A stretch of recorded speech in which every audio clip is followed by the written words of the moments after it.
우리 하나님 은혜가 모든 성도들에게 함께 하기를 바랍니다. 우리가 계속해서 이사야를 보면서 이사야 선지자의 예언을 통해서 이 땅의 교회가 세상 속에서 어떻게 역할을 해야 되느냐 우리가 살펴봅니다. 이제 오늘 이사야 19장의 내용은 애굽에 관한 경고의 말씀입니다. 이스라엘, 가나안 땅에 사는 이스라엘 사람과 애굽은 아주 밀접한 관계가 있습니다. 그래서 이 애굽이라고 하는 나라와 이 가나안 땅이라고 하는 나라, 이 지역은 늘 이렇게 비교가 됩니다. 애굽은 나일 강물이 있어서 늘 강물이 범람하고 그래서 하루쪽에는 늘 이제 땅들이 비옥합니다. 옥토가 되어 있고 또 물이 늘 공급이 되니까 농사도 잘 되고, 가나안 땅은 그렇게 큰 강이 없습니다. 그래서 산지에는 천수답입니다. 하늘에서 비가 내리면 농사를 지을 수 있고 비가 안 내리면 그냥 바짝 말라 있는 땅. 그래서 이 가나안 땅은 심심하면 기근이 들립니다. 창세기를 보면 아브라함도 기근이 들리니까 애굽으로 내려갔고, 그래서 또 뭐 아내를 누이라고 하다가 한번 실패를 해본 경험도 있죠. 이삭도 기근이 들리니까 애굽으로 가려고 하다가 하나님 가지 말라고 해서 안 갔고, 또 야곱도 마찬가지, 기근이 들려서 결국 그 애굽에 있는 요셉에게로 찾아가고, 하여튼 이 가나안 땅이라고 하는 것은 이 물질적인 면에서 기근이 아주 잘 드는 땅이고 애굽은 풍요로운 땅입니다. 그러니 자, 이 가나안 지역에서 사는 사람들이 뭔가 배고프고 힘들고 기근 들리면 늘 애굽이라고 하는 나라를 바라볼 수밖에 없어요. 그래서 이 애굽이라고 하는 존재는 풍요로운 땅이고 또 그 강력한 군대도 있고, 그래서 거기에는 아주 강대국입니다. 요즘으로 말하면 아주 이 지금 현재 이 시대의 뭐 미국과 같은 정도로 아주 강력한 군사력 또 경제력 모든 걸 다 가지고 있는 나라가 바로 애굽, 이집트입니다. 바로 그런 나라, 이 애굽에 대해서 하나님께서 경고의 말씀을 주고 계십니다. 그래서 유다 백성들에게 이사야 선지자가 유다 예루살렘 사람들에게 애굽에 대해서 경고한다는 얘기는 너희가 이 애굽을 의지할 것이냐 나를 의지할 것이냐 하나님께서 그거 물어보시는 내용이에요. 그래서 애굽은 이러이러하게 될 것이다 하고 경고하는 말씀을 우리가 잘 들어야 됩니다. 그러면서 그러면 하나님 앞에 우리가 어떻게 살아가야 되느냐, 거기에 분명한 해답이 있습니다. 그래서 첫째로 하나님께서 이 애굽에 대해서 하시는 것은 하나님께서 빠른 구름을 타고 애굽에 임하시리니, 하나님께서 빠른 구름을 타고 애굽에 임하신다 그랬어요. 그러면 이 임하시면 결국 그 임하셔서 무슨 일을 하시느냐는 문제, 제일 첫 번째는 임하시리니 애굽의 우상들이 그 앞에서 떨겠고 애굽인의 마음이 그 속에서 녹으리로다. 애굽 사람들, 애굽인의 마음이 녹을 것이다. 우상들은 떨고 애굽인의 마음은 녹을 것이다 하는 말씀입니다. 강림하시는 하나님 앞에 애굽에 많은 우상들이 있지만 이 우상들은 거짓된 사람들이 만들어 놓은 신들입니다. 그래서 애굽 임금 바로가 자기가 신이 되고 뭔가 이 많은 신들을 만들어 놓았는데 하나님이 강림하시면 그 애굽의 많은 신들은 다 떨 것이다. 물론 그들은 인격체가 아니기 때문에 벌벌 부들부들 떨 수 있는 존재가 아니에요. 그러나 이제 그것을 인격화시켜서 말씀을 하는 것이고, 애굽의 신들 우상은 떨게 될 것이고 애굽 사람들의 마음은 녹을 것이다. 마음이 녹는다. 여러분, 마음이 녹는다는 표현, 이 마음이 녹는다는 것을 여러분 한번 경험해 보셨습니까? 마음이 언제 녹습니까? 마음이 녹는다. 이 마음이 완전히 녹아버렸어요. 어떨 줄을 모르는 것, 완전한 절망감 속에 빠지는 것이 바로 마음이 녹는 거예요.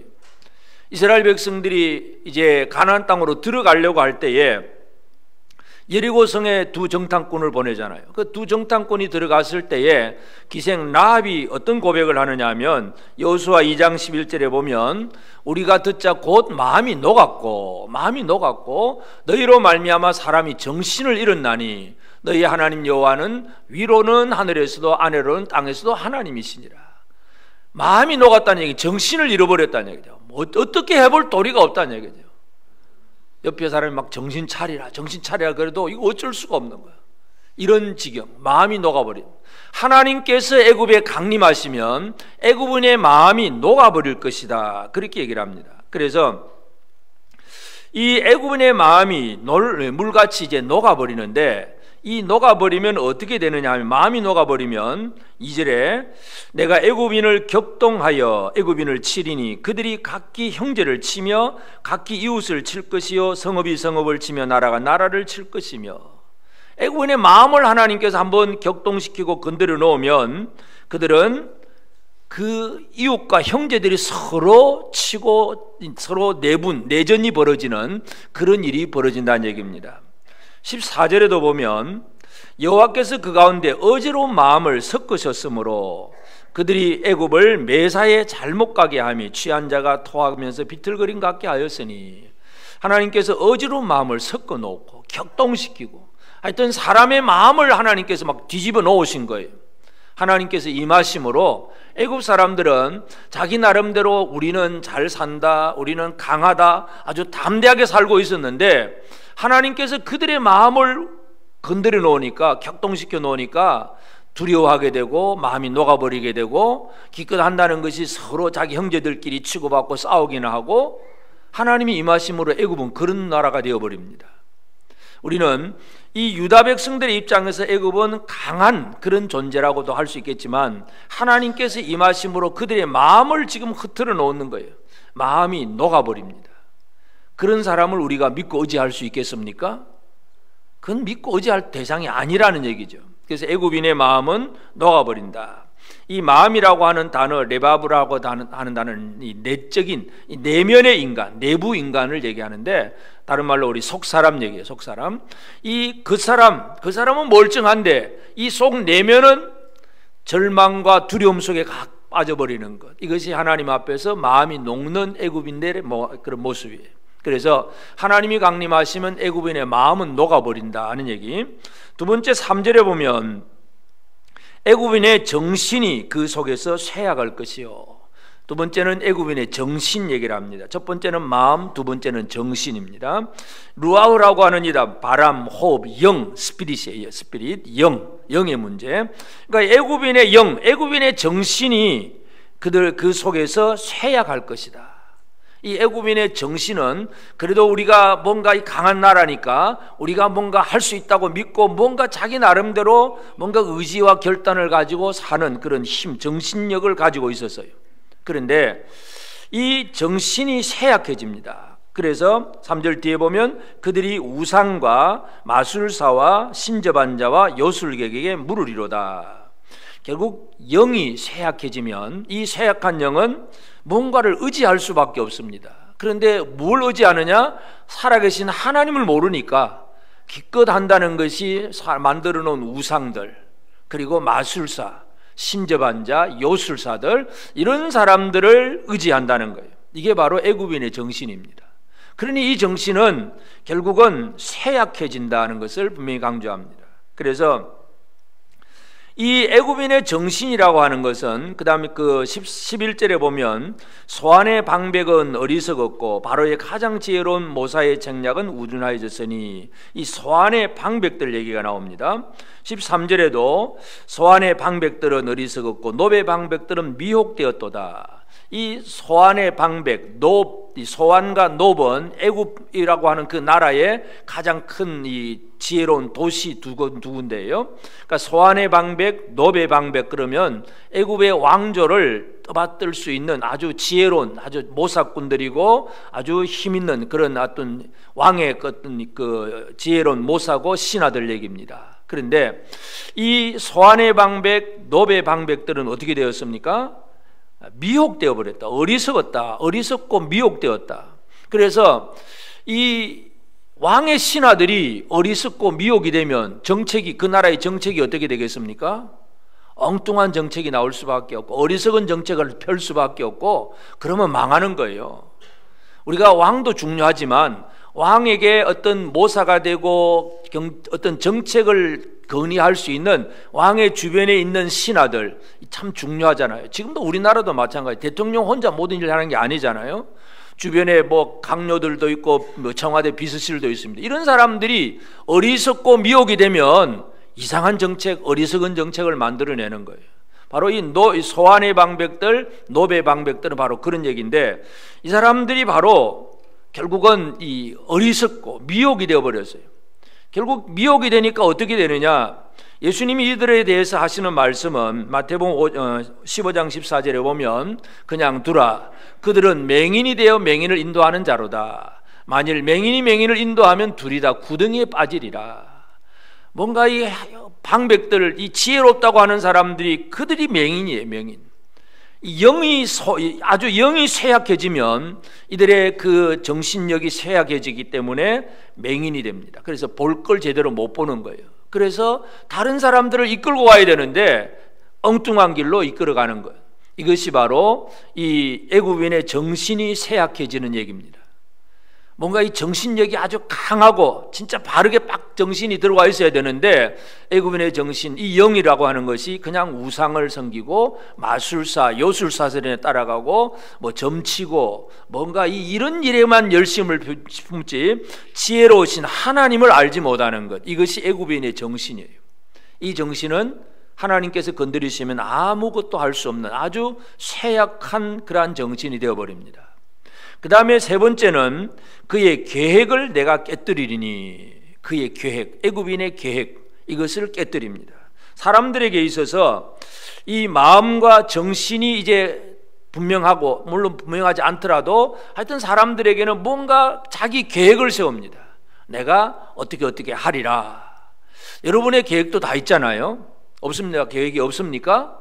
다 있잖아요. 내가 어떻게 해서 돈을 벌 거다. 어떻게 하면 내가 건강해질 거다. 어떻게 하면 뭔가 어떻게 이렇게 이루어질 거다. 그래서 자기 나름대로 많은 계획을 세웁니다. 그런데 이 애굽인의 계획을 하나님이 깨뜨려 버리신다 이거죠. 인간의 계획은 아무리 지혜롭게 해도 하나님이 그 계획을 이루어주지 아니하시면 그 계획은 아무 소용이 없어요. 그렇다고 계획 세우지 말라는 얘기는 아닙니다.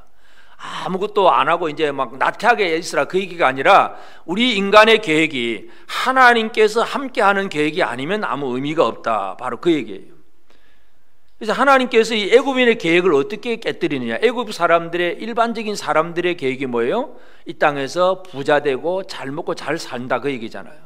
어떻게 하면 잘 살 거냐? 어떻게 하면 부자 될 것이냐? 바로 그 얘기인데 하나님께서 애굽인의 계획을 어떻게 깨뜨리냐 하면 5절에 바닷물이 없어지겠고 강이 잦아서 마르겠고, 자, 나일 강물 하나만 건드리시면 어떻게 돼? 애굽 사람들은 나일 강물을 의지하고 살았던 거예요. 그런데 나일 강물 하나가 말라버리면 첫 번째는 강물이 줄어들고 마름으로 제일 먼저 갈대와 부들이 시들고, 그 다음에 나일 언덕의 초장 가까운 곡식밭이 다 말라서 날래가 없어지고, 곡식밭이 다 말라 비틀어지고 완전히 이제 물 없는 땅이 되고 광야가 되어버리고, 또 강이 마르니까 어떻게 됩니까? 어부들은 낚시를 하기는 하는데 고기는 한 마리도 안 잡히고, 또 그러다 보니까 아무것도 할 게 없어요. 갈대와 부들도 다 말라버렸으니까 세마포 짜는 사람들은 어떻게 뭐 재료도 없고 모든 경제가 완전히 엉망이 되어버리는 거예요. 우리가 잘 먹고 잘 살 수 있었다고 생각을 했는데 하나님께서 계획을 지지해 주지 아니하시면 인간의 계획은 아무 의미가 없다는 얘기예요. 그래서 하나님께서 계획을 인정해 주는 게 가장 중요합니다. 예수님께서도 그 어리석은 부자 얘기를 하시는데, 하나님의 계획과 사람의 계획은 시편 33편 10절 11절에 보면 여호와께서 나라들의 계획을 폐하시며 민족들의 사상을 무효하게 하시도다. 여호와의 계획은 영원히 서고 그의 생각은 대대에 이르리로다. 인간의 생각은 얼마 못 가요. 하나님의 계획만이 영원하다는 것을 얘기합니다. 그래서 예수님이 말씀하신 어리석은 부자, 누가복음 12장 20절에 보면 이 어리석은 부자가 이제 많은 소출을 거두고 이제 뭔가 부자가 되고 나니까 야, 내 영혼아 그러면서 이제 창고를 짓고 잘 쌓아두고 이제 배부르게 잘 먹고 잘 살자. 이게 어리석은 부자의 계획이었습니다. 창고를 멋있게 짓고. 그런데 어떻게 합니까? 하나님이 이르시되 어리석은 자여 오늘 밤에 내 영혼을 도로 찾으리니 그러면 내 준비한 것이 누구의 것이 되겠느냐? 인간의 계획은 그런 거예요. 인간의 계획은 하나님의 계획 속에 있지 않으면, 하나님과 상관없는 우리의 계획은 아무리 애를 써도 하나님이 오늘 불러가시면 무슨 소용이 있겠습니까? 아무 의미가 없는 거예요. 그래서 하나님께서 우리의 계획을 지지해 주지 않으시면 우리 인간의 계획은 의미 없는 그런 삶이 됩니다. 그래서 이 애굽인의 계획이라고 하는 것은 이 나일 강물을 의지해서 농사도 잘 짓고 어부들은 고기도 잘 잡고 또 이 갈대 부두를 가지고 또 어떤 이 세마포나 이 옷감 짜는 일들, 뭔가 여러 가지 많은 일들을 경제적으로 부흥하는 것, 잘 먹고 잘 사는 일, 이것을 애굽인들이 계획을 세웠는데 하나님께서 그 계획을 깨뜨리시겠다고 말씀합니다. 안 깨뜨리고 지지해 주면 복이고 깨뜨리면 그것은 어찌할 수가 없는 거예요. 그래서 애굽을 향한 경고의 말씀을 주셨을 때에 애굽인의 마음, 애굽인의 정신, 애굽인의 계획, 이런 것들을 다 녹아버리게 하고 쇠약하게 만들고 깨뜨리게 하시는 이 깨뜨리시니가 하나님이라는 사실을 분명히 강조하고 있습니다. 오늘 우리는 이 애굽이라고 하는 존재가 우리에게 있어서 어떤 존재인가를 잘 생각해야 됩니다. 그래서 유다 백성들에게 있어서 애굽이라고 하는 것은 강하고 힘 있는 나라였고 뭔가 의지할 만한 그런 대상이었는데 하나님께서 건드리시면 애굽 그거 아무것도 의미가 없다는 얘기예요. 이것을 지금 보여주고 있습니다. 그래서 하나님께서 빠른 구름을 타고 애굽에 임하시리니 하는 얘기입니다. 그러면 자, 지금 우리 시대에, 지금 우리 신약 시대에 이 구약 성경과 우리는 어떤 관계가 있습니까? 결국 임하시는 하나님 때문에 어떤 일이 벌어지고 있느냐, 이제 이것을 임하시는 그 하나님 때문에 우리가 복을 받느냐, 아니면 임하시는 그분 때문에 우리가 벌을 받느냐, 이것이 이제 우리에게 있어서 중요한 문제입니다. 이 땅에 임하시는 예수 그리스도로 말미암아 여러분이 은혜와 복을 누리게 되기를 바랍니다. 임하신 예수님 때문에 혼나지 말고 임하신 예수님 때문에 은혜와 복을 누리게 되기를 바랍니다. 예수님이 이 땅에 임하시잖아요. 예수님이 이 땅에 임하시는데 예수님은 어떤 분으로 임하시느냐 하면, 첫째로 예수님이 임하신다는 얘기는 자기 영광을 버리고 사람을 살리기 위해서 희생하고 헌신하는 그 마음으로 임하시는 거예요. 마음을 잘 이해하셔야 됩니다. 어떤 마음이냐? 애굽인의 마음은 자기가 잘 먹고 잘 살려는 마음이었어요. 그런데 예수 그리스도가 이 땅에 임하시는 것은 이 땅에 있는 죄인을 구원하는, 하나님의 은혜를 나타내고 내가 나를 희생하겠다고 하는 그 낮아지는 마음이었어요. 빌립보서 2장 5절 6절에 보면 너희 안에 이 마음을 품으라, 곧 그리스도 예수의 마음이니 그는 근본 하나님의 본체시나 하나님과 동등됨을 취할 것으로 여기지 아니하시고, 근본적으로 하나님과 동등하신 분인데 하나님의 자리에 그냥 계시지 않고 사람의 자리까지 내려오신 거예요. 이 마음, 이 예수의 마음 때문에 오늘 우리가 사는 겁니다. 우리가 잘 보면 어떤 사람의 마음은 녹을 수 있느냐, 어떤 사람의 마음은 녹지 않을 수 있느냐, 이것도 우리가 한번 생각해 볼 필요가 있어요. 자, 어떤 사람의 마음은 녹게 될까요? 마음이 녹는다는 것은 그 마음이 무엇을 원했을 때에 이루어지지 않으면 그 마음이 녹아버리죠. 내가 잘 건강하리라, 부자가 되리라, 뭔가 남보다 높아지리라, 뭔가 그래서 그런 마음을 품고 뭔가 잘하려고 했는데 잘 안 돼요. 그러면 그때 절망이 되고 정신을 잃어버리게 되고 그냥 마음이 녹아버리잖아요. 그런데 내가 희생하겠다, 내가 남을 위해 죽겠다, 남을 위해서 사랑하겠다, 이런 일을 하는 사람들은 마음이 녹을 일이 있겠습니까? 그 마음 녹을 일이 없지요. 뭔가 욕심을 부렸는데 안 되니까 마음이 녹는 거지, 희생하고 헌신하는 자의 마음은 녹지를 않습니다. 이 원리를 이해하는 게 중요합니다. 예수님은 이 땅에 임하셨는데 하나님의 영광의 보좌를 내려놓고 사람이 되시고 죄인이 되시고 십자가에 죽기까지 복종하시는 그 마음으로 이 땅에 오셨어요. 임하시는 예수님, 그분 때문에 오늘 우리가 살 수 있다는 사실을 기억해야 됩니다. 여러분, 예수의 마음, 이 마음을 이해하시길 바랍니다. 그리고 이 예수님은 이 땅에 임하셨는데 뭐하러 오셨느냐? 예수님의 예수님의 정신, 루아우, 이 호흡, 영을 잘 생각을 해야 되는데, 예수님은 사람의 죽은 영을 살리기 위해서 이 땅에 임하신 거예요. 죽은 영을 살리는 것. 그래서 예수로 인해서 허물과 죄로 죽어있는 사람들의 영이 다시 살아납니다. 에베소서 2장 1절에서 보면 그는 허물과 죄로 죽었던 너희를 살리셨도다. 그때 너희는 그 가운데서 행하여 이 세상 풍조를 따르고 공중의 권세 잡은 자를 따랐으니 곧 지금 불순종의 아들들 가운데서 역사하는 영이다. 불순종의 아들들 가운데 역사하는 영으로 사는 것이 불신자들이, 예수 안 믿는 사람들. 모든 사람들이 어떤 영이냐 하면 이게 두 가지 영이에요. 불순종의 아들들 가운데 역사하는 영, 쉽게 말해서 마귀의 이끌림을 따라 사는 사람들이 이 땅의 많은 모든 사람들 얘기입니다. 근데 예수님은 어떻게 하셨느냐? 그는 허물과 죄로 죽었던, 영이 죽어버렸던 너희를 살리셨도다. 예수님은 우리의 영을 살리시는 분입니다. 고린도전서 15장 45절에도 보면 이 첫사람 아담은 생명이에요. 영적인 존재입니다. 하나님이 생기를 불어넣으심으로 생명인데 범죄함으로 그 영이 죽어버립니다. 그러면 마지막 아담 예수 그리스도는 뭐예요? 살려주는 영. 예수 그리스도는 살려주는 영, 우리는 산 영. 이 관계를 잘 이해하시길 바랍니다. 예수님은 이 땅에 왜 임하셨느냐? 죽은 영을 살리기 위해서 이 땅에 임하신 거예요.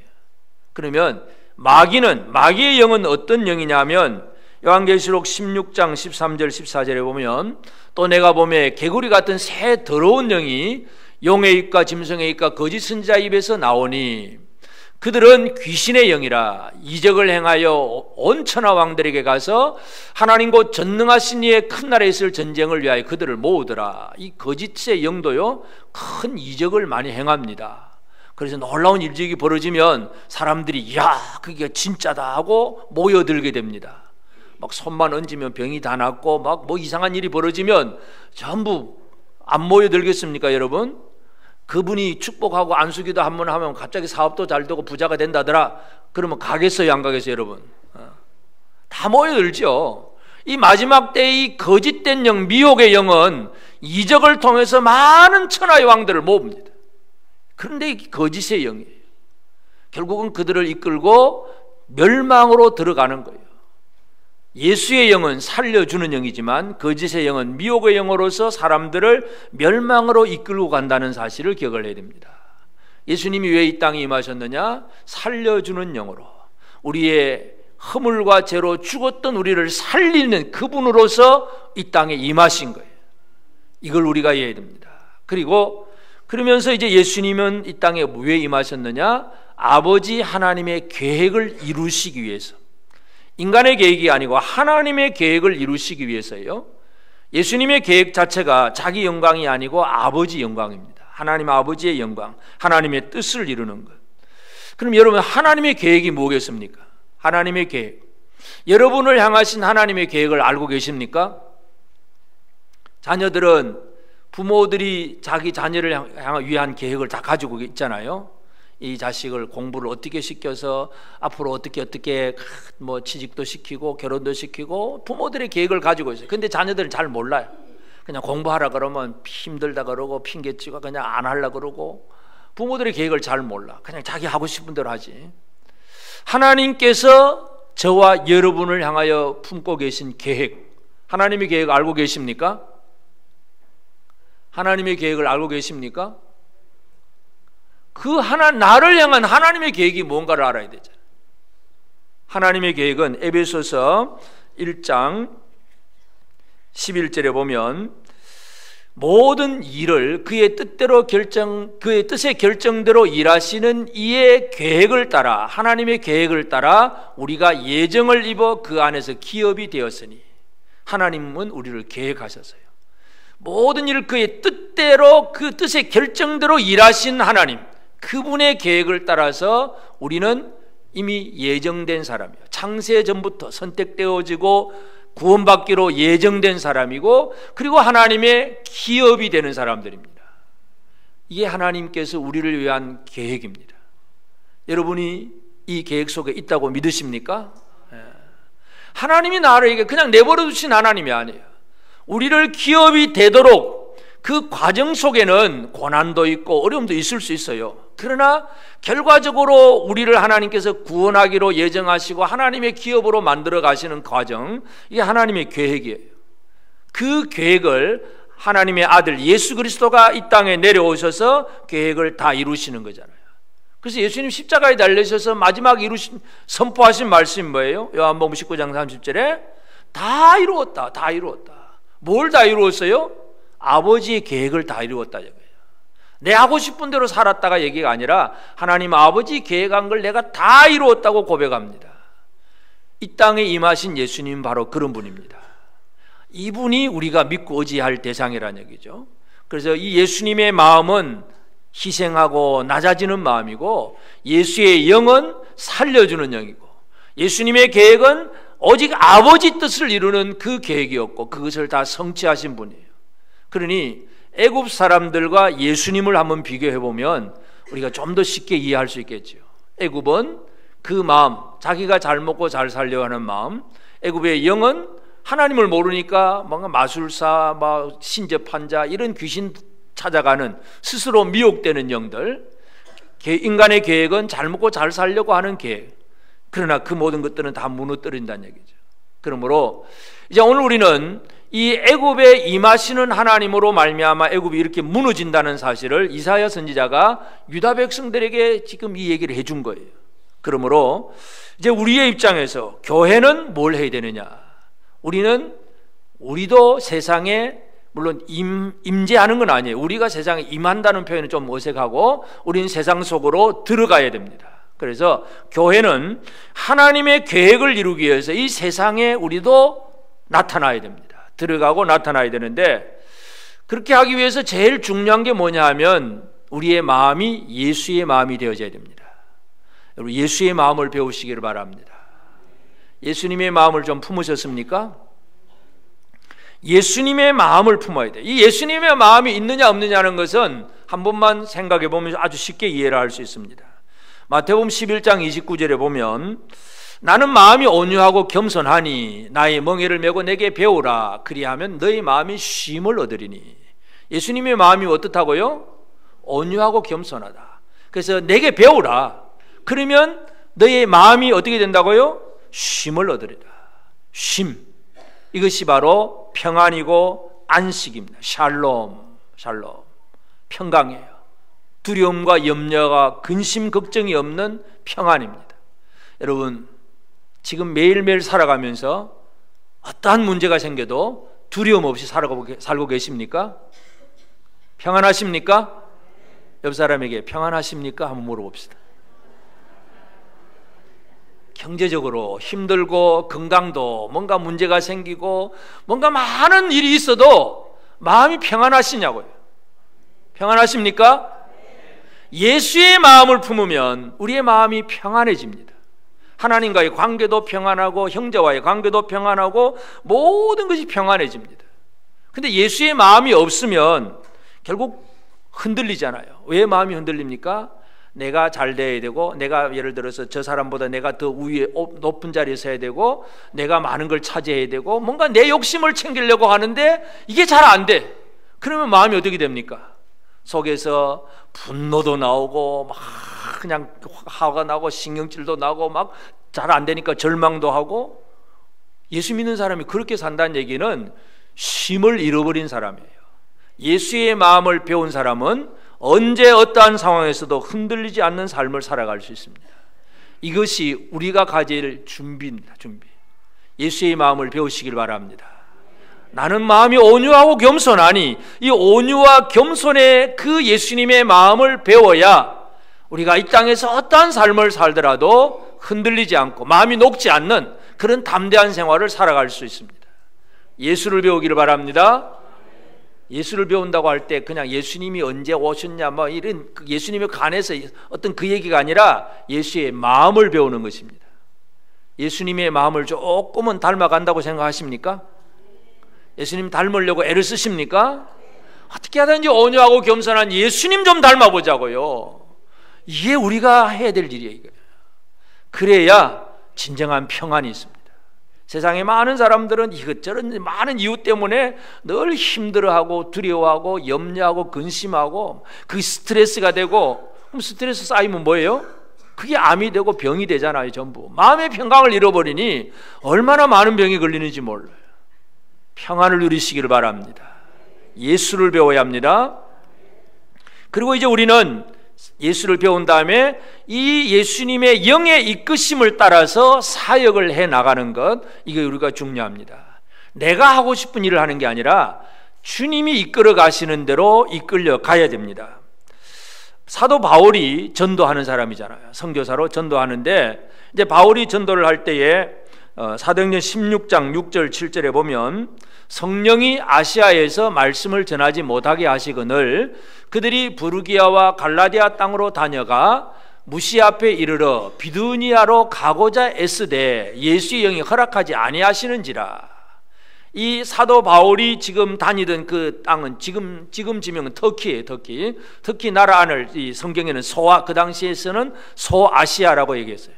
성경 속에서는 지금 이 극동 우리나라 이런 건 별로 모르는 그 시대잖아요. 그러니까 유럽과 소아시아, 이 터키 지역에, 그래서 이 터키 지역에서 사도 바울이 어떻게 하든지 자기가 그 지역 출신이니까 부르기아 갈라디아 땅으로 다녀가고 또 루시아뼈를 지나서 비두니아로 가고 하여튼 이 소아시아 지역에서 어떻게 하든지 전도하려고 애를 썼어요. 전도하러 가는데 그게 뭐 잘못입니까? 어떻게 할까요? 전도하러 가는데 그건 잘못된 일이 아니죠. 얼마든지 해야 될 일이잖아요. 그런데 성령이, 예수의 영이 그것을 허락하지 않습니다. 예수의 영이 허락하지 않습니다. 너 여기 하지 마. 마음에 늘 자꾸 부딪히고 뭔가 안 되게 하세요. 그런데 이제 환상에 마게도냐, 저 바다 건너 유럽의 그리스, 유럽 쪽에 있는 마게도냐 사람의 어떤 우리를 도와달라 하는 환상을 보게 됩니다. 아, 이거구나. 왜 아시아에서 전도가 잘 안 되느냐 했더니 저것이구나. 내가 가야 될 곳이 저곳이구나 하고 바울은 그 사실에 대해서 순종을 하면서 갑니다. 그러니까 자, 바울의 첫 번째 마음은 뭐예요? 내 고향, 내가 살았던 이 지역을 변화시킬 것이다. 이 바울은 자기 고향을 위해서 헌신하고 어떻게 하든지 주변 마을들을 다 전도하려고 애를 썼습니다. 근데 예수의 영은 너는 거기가 아니고 네 자리는 유럽으로 가야 돼. 이게 예수님의 지시고 이끄심이에요. 그러면 내 마음을 어떻게 해야 돼요? 내 마음은 접어야죠. 내려놓아야 돼요. 예수님이 이끄시는 대로 가야 되죠. 이게 바로 사역자의 정신이에요. 그래서 내 마음대로 사는 것이 아니고 내가 하고 싶은 대로 하는 것이 아니라 주님이 이끄시는 대로 가야 된다. 주님이 이끄시는 그대로 나는 순종하겠다. 하나님이 이끄시는 대로, 하나님 명하신 대로 순종하겠다. 이것이 바로 바른 영이에요. 바른 정신. 여러분의 정신, 여러분의 영이 바르게 세워졌습니까? 그 세워진 걸 어떻게 표현할 수 있겠습니까? 죽으나 사나 나는 주님이 시키는 대로, 주님이 이끄시는 대로 산다. 이게 우리의 바른 영의 자세예요. 여러분 주변 옆 사람에게 한번 얘기합시다. 나는 죽으나 사나 예수님 시키는 대로 살겠습니다. 예수님 시킨 대로 살겠다. 이게 바른 영, 바른 정신이에요.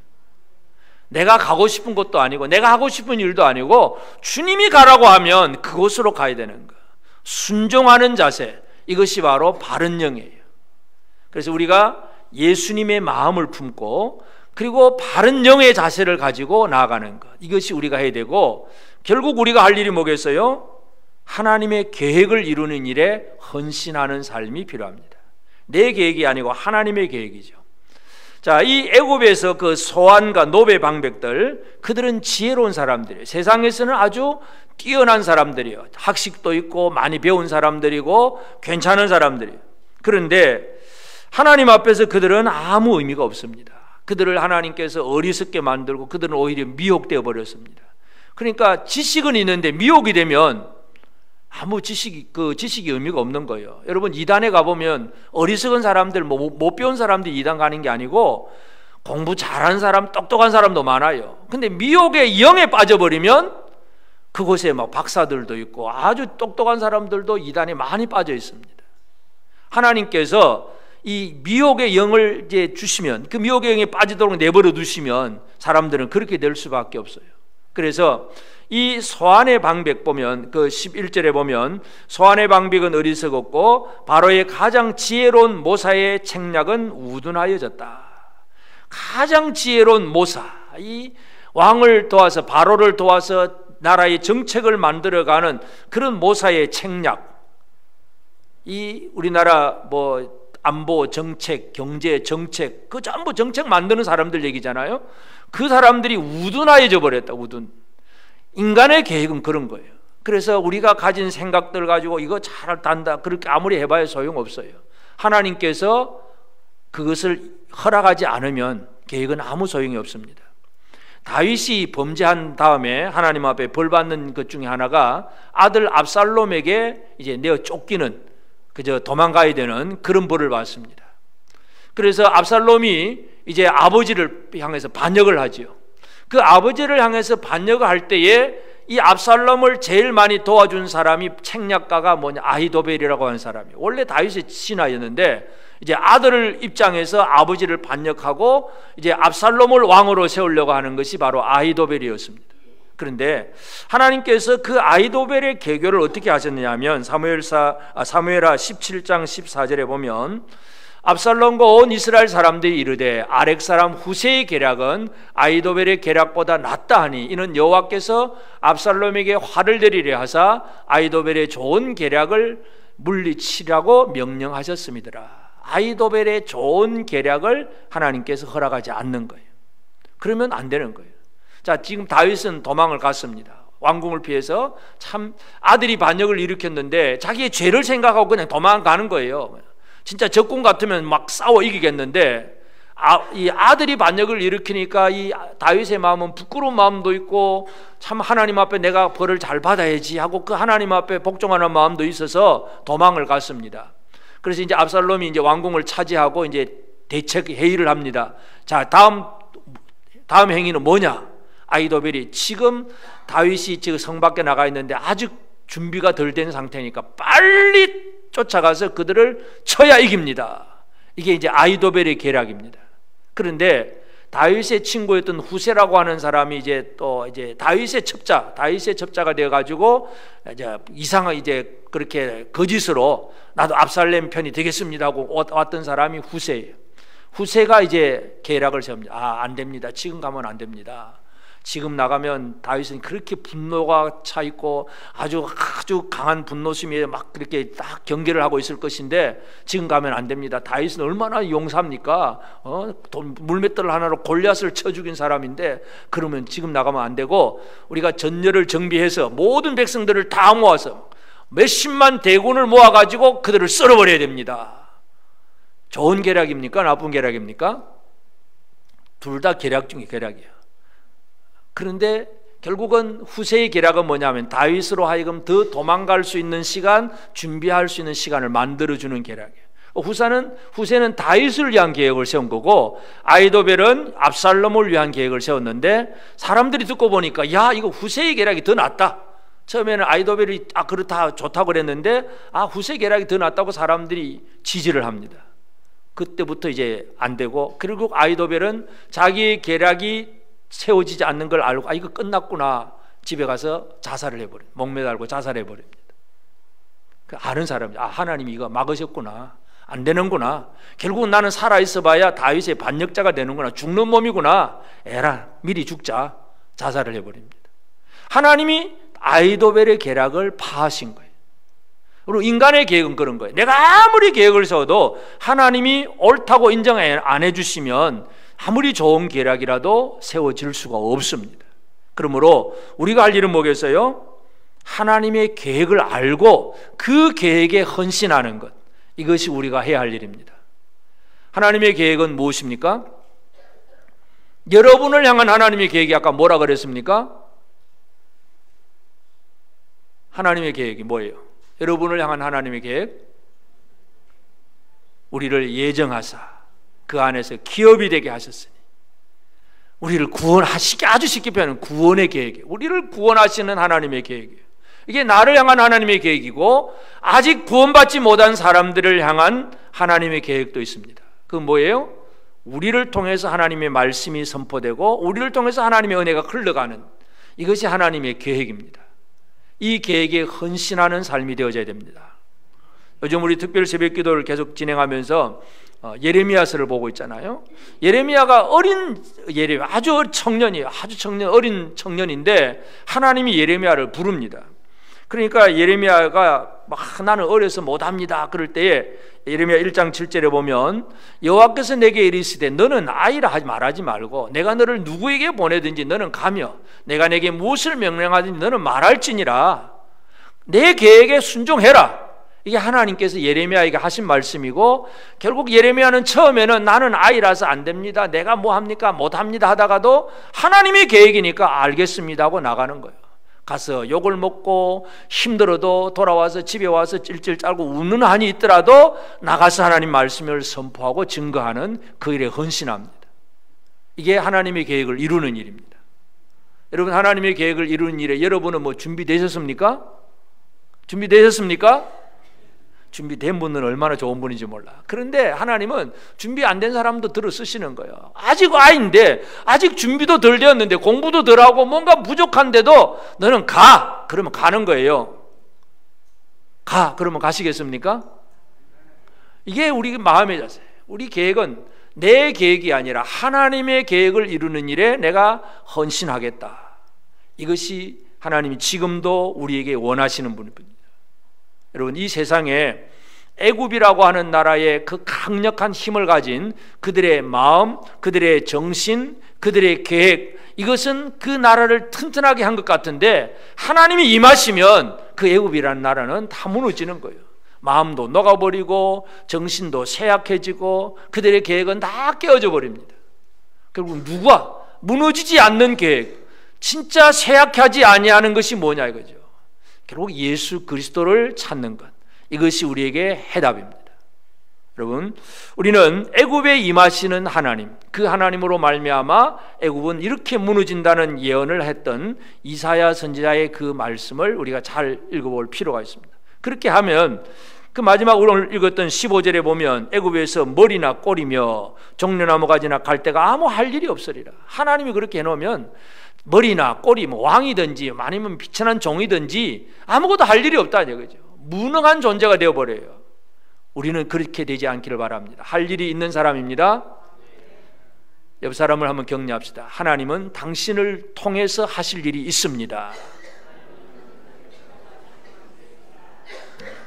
그 일을 알고 그 계획에 헌신하는 우리 모두가 되어지길 바랍니다. 아멘.